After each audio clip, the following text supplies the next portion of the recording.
Hi everyone, in this video I'm going to talk about the 5 steps of close reading. The future lectures will follow each one of these steps, but now I just want to give you a survey. If you look in the description below, you should find a link. That's where you can download the handout for this. This is basically what it looks like. It's just the 5 steps of close reading.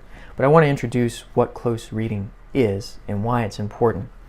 Close reading, as it became a practice in the 20th century with critics like T.S. Eliot and I.A. Richards and Cleanth Brooks and the poet and critic Robert Penn Warren and others, as they began to introduce this method of reading poetry, it became quite popular. And part of the success of close reading was that it was now very easy to teach a poem to high school students, to college students, and they introduced a way of talking about poetry that was really compelling.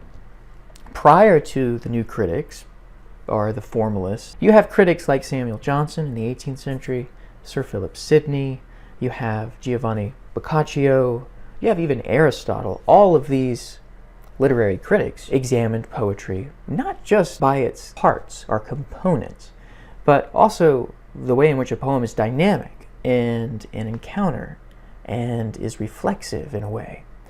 So as close reading practice became more popular in the 20th century, it became more exclusive. Critics were starting to say that a poem is an organic unity that is only made up of its parts of language. Therefore, it doesn't matter what the author thinks, doesn't matter how you feel about it, it doesn't matter about the historical context or the biographical context. All that matters is the language. And that's a little bit too far. So in this method of close reading, I don't want to resurrect close reading practices of the mid-20th century. I want to take what's best from those practices and what's best from the ancient practices and give you kind of a well-rounded way of approaching a poem. So in the handout, in the link, and I'm going to walk through these steps, you'll find a set of questions and an outline about what each step involves. Now, I came up with this approach through teaching undergraduates at Harvard, many of whom were not English majors. They were reading poetry for the first time. They were interested in it, but they didn't quite understand what it was or how it should be read. And they were also kind of frustrated sometimes about the poet. You know, why couldn't the poet just say what he or she wants to say in plain language? Like, why do you have to hide it in all of this fancy stuff? Which is a great question. So in response to all of that, I came up with this acronym, POEMS. Each letter stands for a different step. Place in context is the first. Observe words and language. Experience impressions. Mark meter, and survey structure. If you're ever on the outside of a poem, you can't figure out what it's saying, one of these steps will lead you in. And some of them, depending on the poem, will be more important than others. The first step is place in context, and this sometimes involves research, but not always. It really will depend upon your memory and your accumulated experience with reading poetry. What does it mean to place a poem in context? Well, it means to consider the poem in the environment in which it was written. Sometimes this involves looking at the biographical context of the author. Is the speaker of the poem the same as the poet? Sometimes it is, most often it's not, but there are some exceptions. Historical context is another kind of context. What's going on in the poet's life? Is the poem itself making allusions to historical events? What's the political context? Is there a political context to this poem? Sometimes there are religious contexts.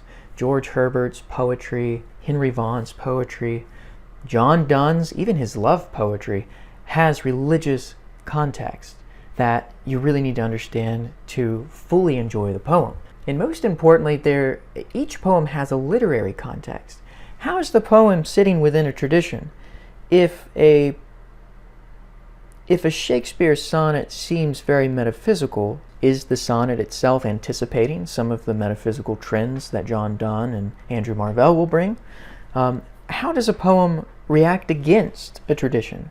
Many of the Beat Generation poets are reacting against a tradition of, let's say, Victorian poetry or Edwardian poetry.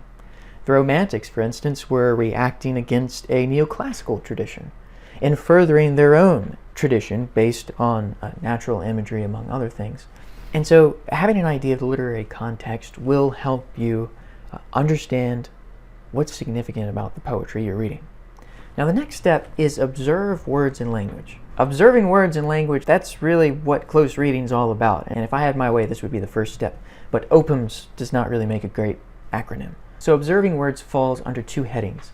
Diction, which means word choice, and device, which means figures of speech, and schemes. So these are technical terms. It's going to be a very technical lecture. So observing words and language is going to involve looking at the words themselves and seeing what they're doing. What sounds are they making? What associations are they calling up?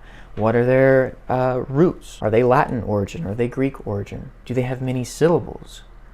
Is it monosyllabic with only one syllable? What do the words do to your imagination? How they're placed schematically in a line? Do they have a figurative departure? Is there metaphor or simile? What do these words bring to bear upon the poem? That's what we will be looking at in that lecture. The third step at the very heart of poems is experiencing impressions. Now Samuel Johnson in his Lives of the English Poets mentions impressions quite a bit. He talks about the impressions that images of poetry leaves upon the mind. What is the mind impressed with? The word itself means that the poem is pressing into it, and when it pulls away, you're left with a stamp. That's kind of what poetry does to your mind, to your memory, to your imagination. You encounter it, and you come away with something from it. And that's an impression. So there are different kinds of impressions. There are sensual impressions. How does the language call in the imaginative senses of sight, sound, smell, and hearing? There are emotional impressions. What is the tone of the poem? How does it make you feel? What is it supposed to make you feel? And is it successful? There's also moral impressions. Is there a lesson to be learned in the poem?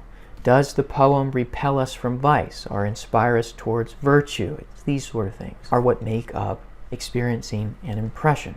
So in that lecture, we're going to be looking more at that. Now the fourth lecture is marking meter. We're going to talk about how meter, as John Hollander says, is like the invisible border of a poem.